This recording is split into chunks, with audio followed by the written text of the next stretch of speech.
Assalamualaikum and hello everyone mga pagari. So ayan po pala, itong video nga po pala matagal na ito siya.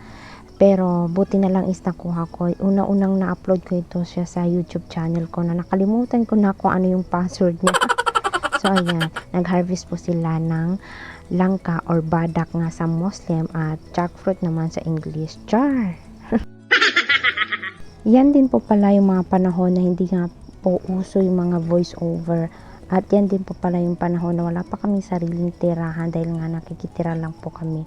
Pero ngayon alhamdulillah, dahil meron na po kami matatawag na aming sariling tahanan. So ayan, hinulog ko na nga po yung ating langka sa kawali. So ayan, halo-halo lang po natin yan siya at nasa sa inyo na nga po kung anong gusto nyo ilagay o palaman or ihalo pa dyan sa langka na yun. Pero sa akin is asukal lang dahil nga sa pool lang tayo, dahil